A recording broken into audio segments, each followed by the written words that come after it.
En este video vamos a mostrar cómo se obtienen las ecuaciones típicas del movimiento rectilíneo, en particular el movimiento rectilíneo uniformemente acelerado. Vamos a empezar por describir la forma en que vamos a analizar. Primeramente vamos a tener un sistema de referencia y en este sistema de referencia vamos a imaginar que tenemos un objeto que se mueve dentro de este sistema de referencia, ¿sí? Ese es el objeto. El objeto se mueve en una sola dimensión, pero esa dimensión podría ser inclinada, por ejemplo, ¿sí? Podría seguir una trayectoria así, o bien podría seguir una trayectoria horizontal o una trayectoria vertical. El caso es que solamente consideramos movimiento en una trayectoria recta. Si la trayectoria fuese inclinada, por ejemplo, entonces siempre podemos pensar que el sistema de referencias que tenemos aquí lo orientamos de manera que pueda coincidir nuestro eje X, coincida con la trayectoria. Entonces podemos asumir que el movimiento es en una sola dimensión y en particular asumimos que es en la dirección del eje X. Esa es una convención que generalmente se hace para simplificar los esquemas, pero no quiere decir que físicamente el movimiento debe ser horizontal. Puede ser vertical, puede también ser en una trayectoria inclinada con algún ángulo. Entonces vamos a definir los conceptos que se requieren en este caso. Bueno, primero necesitamos definir qué vamos a entender por velocidad media y qué por velocidad instantánea. La velocidad lo que representa es la rapidez de cambio de posición, ¿sí?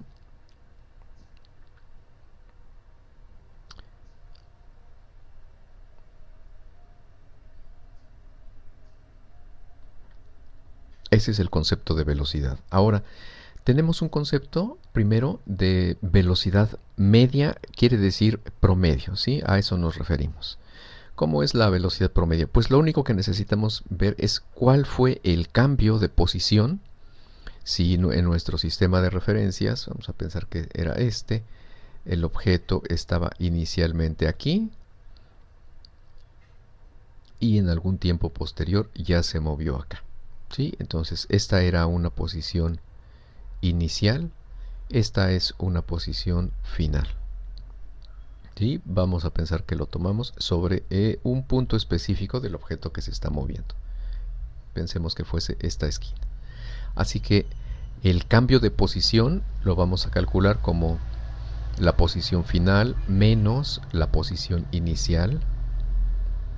Y esto dividido entre el tiempo que ha transcurrido. Si nosotros tuviésemos un cronómetro funcionando aquí en este momento, iniciamos nuestro cronómetro, así que este es el tiempo inicial, y cuando lo observamos por segunda vez, este es mi tiempo final.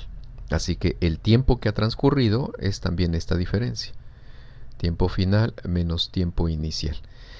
Cuando hablamos de este tipo de diferencias es muy frecuente que las señalemos así.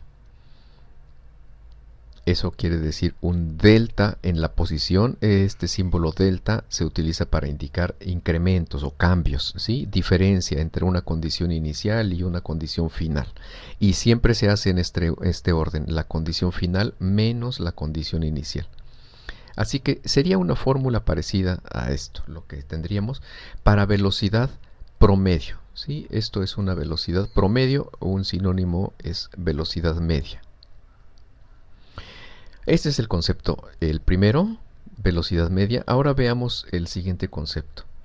¿Qué es entonces la velocidad instantánea? Bueno, lo que hacemos es que realizamos ese mismo cálculo. Vamos a pensar que tenemos otra vez nuestro sistema de referencia. Aquí está el eje X, tenemos nuestro objeto.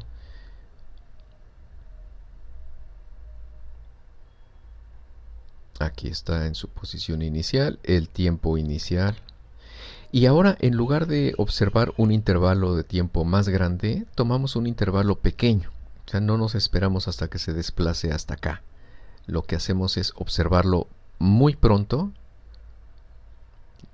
cuando apenas se ha movido un poquito. Así que lo que hacemos es que nuestra fórmula de cambio de posición entre cambio de tiempo, lo que hacemos es hacer que este delta de tiempo tienda a 0 y calculamos el límite de esta expresión. Bueno, esto es una derivada, esto es la derivada de la posición respecto del tiempo. Y este es el concepto de la velocidad instantánea.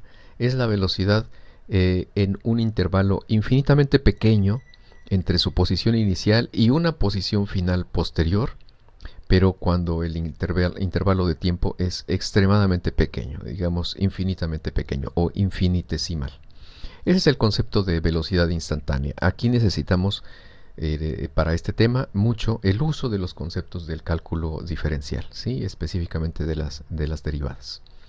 Bueno, hay otro concepto aparte de la velocidad que también es importante y tiene que ver con la aceleración. Aquí estamos hablando también de aceleración promedio y aceleración instantánea. ¿Cómo se calcula esto? Bueno, en el caso de la aceleración es la rapidez de cambio, pero es de cambio en velocidad. Así que en este caso estaríamos también analizando el movimiento del objeto. Sí, aquí está mi eje X. Pero esta vez no solamente me fijo en la posición del objeto, sino me fijo en cuál es la velocidad que tiene inicialmente. Entonces, en el tiempo inicial tiene una velocidad inicial y algún tiempo posterior, cuando ya ha transcurrido un intervalo de tiempo, aquí tiene una velocidad final. Entre estos dos instantes de tiempo, la velocidad también pudo haber cambiado, aunque nosotros solamente vamos a considerar cuál era la condición inicial y la final. Así que la aceleración media la vamos a calcular como la velocidad final menos la velocidad inicial entre el tiempo que ha transcurrido. ¿Sí? Tiempo final menos tiempo inicial. Esto también lo escribimos naturalmente como un delta de velocidad entre un delta de tiempo. Y el concepto de la aceleración instantánea pues es el equivalente, ¿sí? Para la aceleración instantánea, entonces lo que hacemos es calcular el límite cuando el intervalo de tiempo es extremadamente pequeño de este cambio de velocidad entre cambio de tiempo. Esto es la derivada de la velocidad respecto del tiempo. Y sabíamos que la derivada de la velocidad es la derivada de la posición. Así que esto también lo puedo pensar como la derivada de la posición. Eso es una segunda derivada, que se escribe así en cálculo diferencial.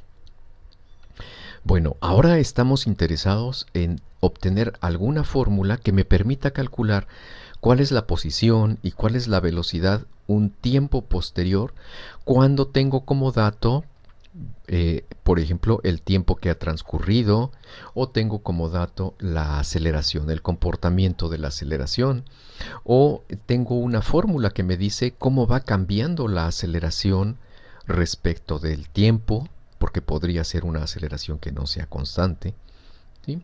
Alguna información adicional que me permita calcular posiciones y velocidades en el tiempo futuro. La importancia de crear estos modelos es para poder hacer predicciones de cómo se moverán los objetos en tiempos posteriores.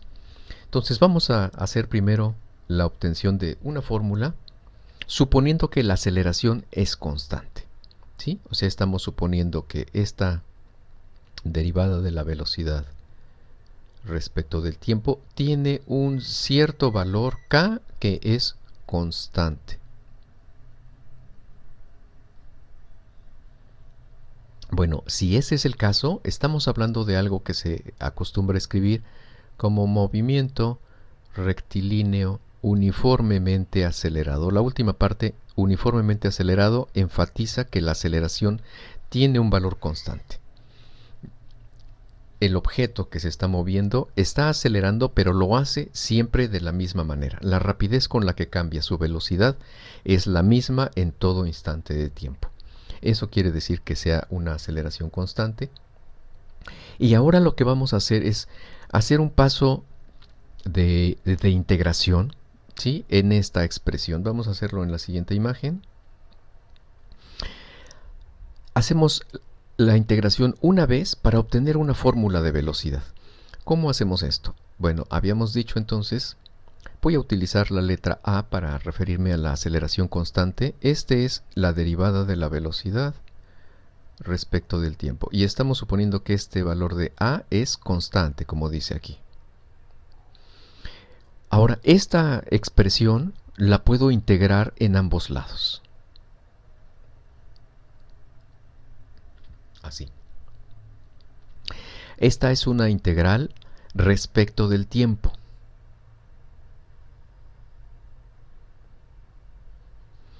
Y la integro desde un tiempo inicial hasta un tiempo final.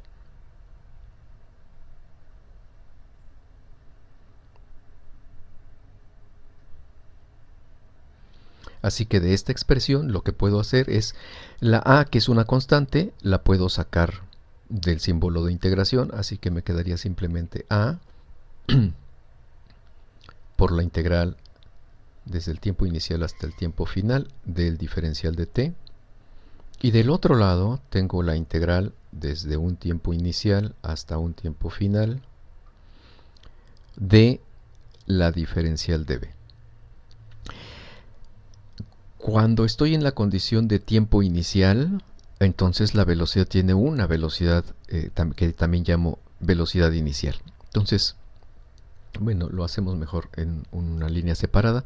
Esta parte de aquí es simplemente t evaluado desde t inicial hasta t final. Así que esta parte izquierda sería tiempo final menos tiempo inicial. Y del otro lado tendría yo velocidad evaluada, voy a señalarlo aquí explícitamente. Cuando estoy en el tiempo inicial, la velocidad es la velocidad inicial, y en la condición final tengo una velocidad final. Así que esta parte de aquí es velocidad final menos velocidad inicial. Esto me da una fórmula que me permite calcular la velocidad final, ¿sí? Lo voy a despejar de aquí.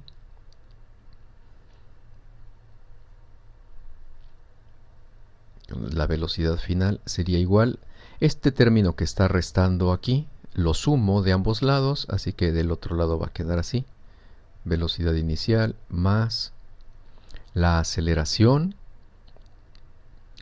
por el tiempo final menos tiempo inicial.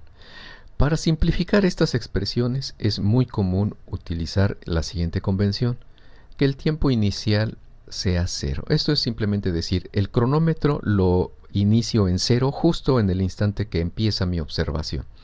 Así que con esta convención, esto simplemente lo podríamos escribir como velocidad final es igual a la velocidad inicial más la aceleración multiplicada por el tiempo final.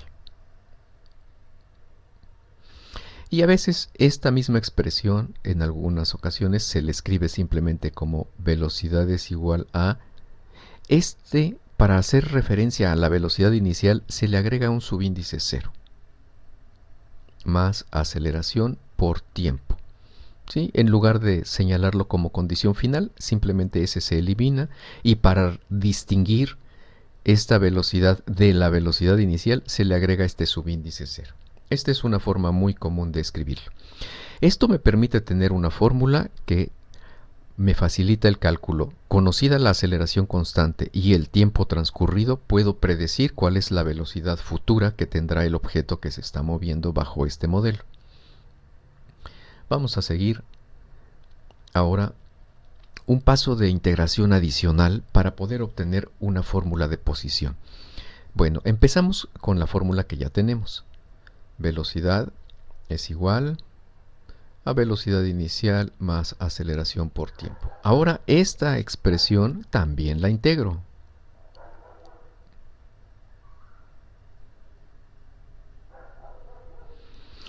La integral aquí de una suma es la suma de las integrales, así que lo puedo poner en esa forma. Es todo desde la condición inicial hasta la condición final. Y la integración es respecto del tiempo.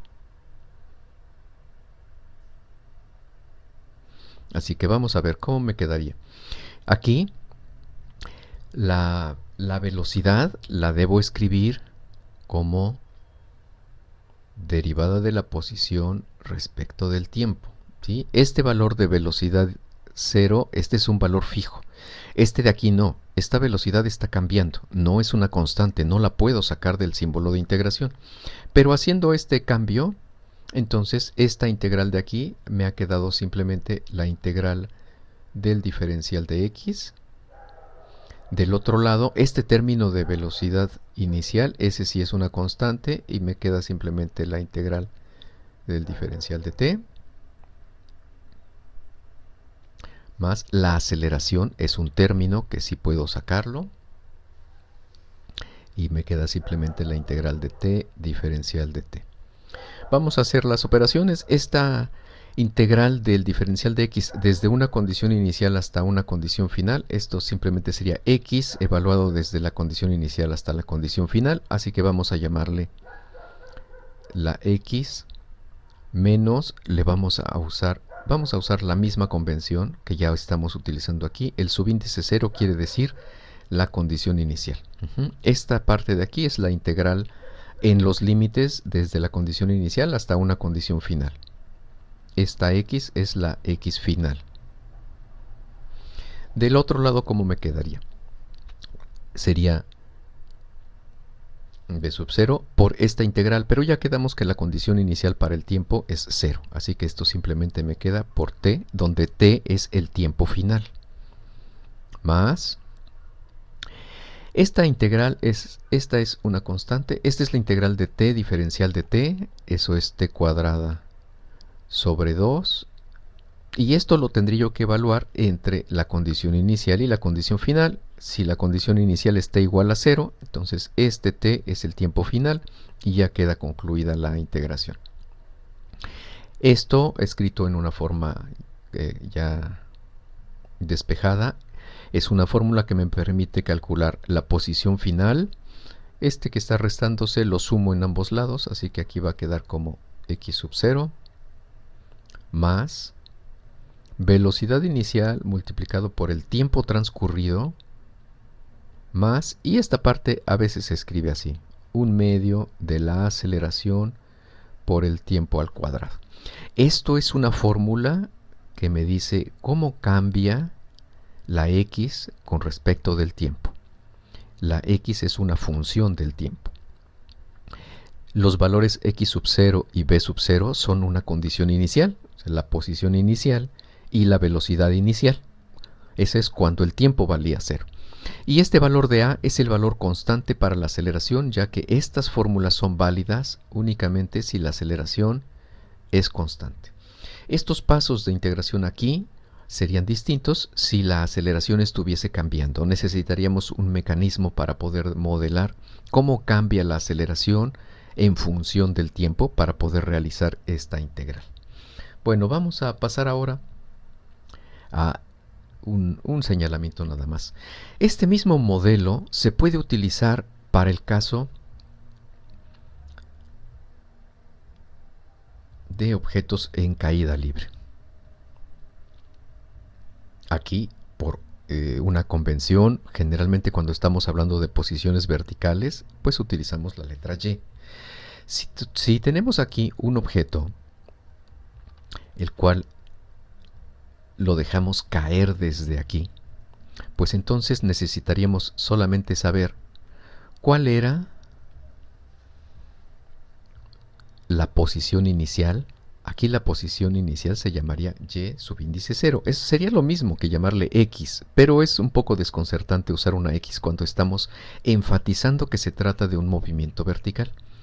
Y necesitaríamos saber también cuál es la velocidad inicial.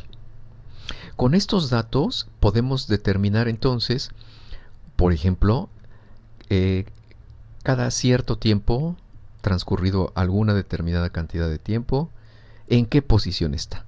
¿Sí? Si me dan el valor de tiempo, yo puedo decir en qué posición está.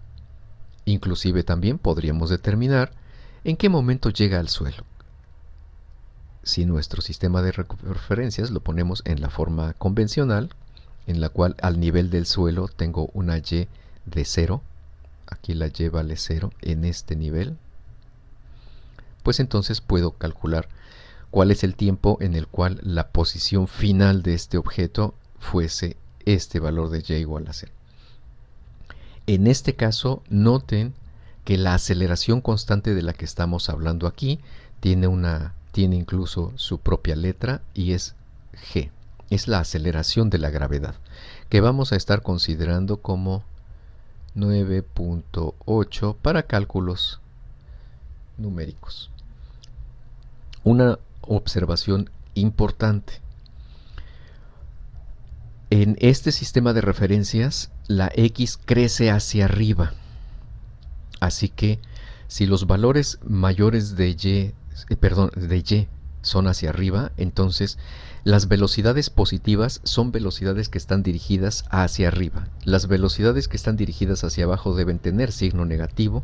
En particular, el valor de la aceleración de g, cuando lo pongamos en las fórmulas, si g está orientada en sentido contrario a la orientación del eje y, entonces debemos poner aquí un signo negativo. También hay casos en los cuales estamos hablando de profundidad. ¿Sí? En ese caso, por ejemplo, tenemos una depresión y el valor y lo ponemos aquí de 0. Si ese es el caso, entonces los objetos que están dentro de esta depresión tienen una y negativa hacia acá. Sería, si oriento en sentido contrario, la y en lugar de orientarla hacia arriba, la oriento hacia abajo y hablo de profundidades con un valor positivo, entonces en este caso, la g y la y están alineadas y en las fórmulas, entonces debo utilizar g con un signo positivo. Hecha esa aclaración, vamos ahora a realizar un ejemplo, ¿sí? Se nos pide, sin considerar la fricción con el aire, ¿sí? Los objetos que caen libremente en la vida real, en el mundo real, los objetos tienen una interacción muy fuerte con el aire. Si el objeto es grande, esa interacción es mayor. Y depende también de la forma que tiene el objeto para ver cuánta interacción tiene debido a la viscosidad del aire. Entonces, sin considerar ese efecto, vamos a calcular cuánto tarda en caer un objeto desde una altura de 10 metros. Vamos a poner nuestro sistema de referencias así. Lo vamos a orientar con valores positivos hacia arriba. Y en el nivel del suelo vamos a poner el 0. Así que si el objeto lo dejamos caer libremente quiere decir no hay ningún otro efecto y además no alteramos la velocidad con la que el objeto cae. Sí, vamos a detallar eso. El objeto podría haber estado aquí. Esa es su posición inicial. Si aquí la posición inicial era 10 positivo porque el y está orientado con valores positivos hacia arriba. Su velocidad inicial, si lo dejo que caiga libremente, entonces tiene una velocidad inicial de 0. Esto ya está en metros, así que para ser consistente vamos a ponerle aquí 0 metros sobre segundo. Vamos a medir la velocidad en las mismas unidades. Esta y son metros. Y el valor de g, como ya hemos comentado, aquí la g está dirigida en un sentido contrario a la orientación del eje y. Por lo tanto, este valor lo vamos a poner con menos 9.8 y sus unidades son metros sobre segundo al cuadrado. Es diferente si este objeto no lo dejamos caer libremente, es decir, no solamente lo soltamos, sino que lo lanzamos. Podríamos lanzarlo hacia arriba, por ejemplo, o lanzarlo ya directamente hacia abajo.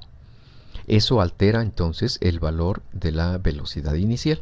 Simplemente habría que poner con el signo correcto cuál es la condición inicial con la que es lanzado, porque en ese caso ya no estaríamos hablando de caída libre, sino que hay una condición diferente de solamente soltarlo. Bueno, ¿qué modelo es el que podemos utilizar de los que hemos presentado? Voy a regresar un momento. Tenemos este modelo que me permite calcular la posición en función de los valores conocidos de la condición inicial, la aceleración y el tiempo transcurrido. En este caso, lo que no conozco es el tiempo. Así que puedo usar ese modelo para escribir la siguiente ecuación. ¿Cuál es la y final? Pues la y final es 0 porque quiero calcular cuando el objeto ya cayó aquí, ya llegó hasta el suelo. Entonces, esa es la condición final. ¿Cuál es la y inicial? Es 10, aquí estoy escribiendo la fórmula, ¿sí? Más, luego venía el término de B0 por T. Aquí, a ver, le voy a poner aquí en otro color. Esto es Y0, luego la fórmula dice más B0 por T más 1/2 de la aceleración por el tiempo al cuadrado. El valor de Y0 ya lo anoté. B0 tiene un valor de 0, así que este término se hace 0. Más 1/2 de la aceleración, pero la aceleración va a tener el valor menos 9.8, ¿sí? Por el tiempo al cuadrado.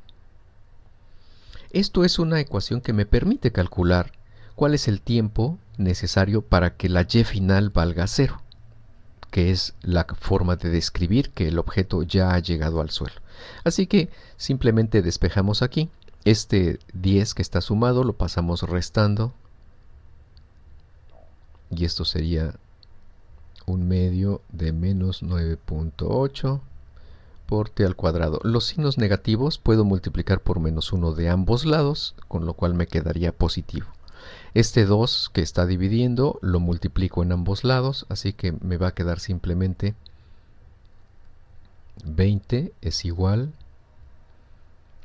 El término 9.8 también puedo pasarlo de una vez. Como está multiplicando, pues lo divido. Y esto es el valor de t cuadrado. Por lo tanto, t es la raíz cuadrada de 20 sobre 9.8. Aquí habría dos valores, un valor positivo y un valor negativo como soluciones del modelo matemático, pero solo uno de esos dos hace sentido en el contexto físico que estoy analizando, porque un tiempo negativo querría decir un tiempo previo a mi observación. Y el modelo lo que estaría indicándome es que si hubiese un tiempo previo en el cual el objeto ya estaba en el suelo, podría corresponder entonces al caso en que el objeto estaba originalmente en el suelo, fue lanzado hacia arriba y cuando yo empecé a observarlo estaba a 10 metros de altura. Y mi observación empieza aquí y después regresa nuevamente al suelo. Ese sería el significado de ese tiempo negativo. Es un tiempo previo en el que el objeto pudo estar en el suelo, pero fue lanzado hacia arriba. Bueno, este valor, si ustedes hacen sus cálculos, debe ser algo aproximadamente 1.4286. Este es un 4. ¿Sí? Okay, con eso hemos resuelto ya el ejercicio.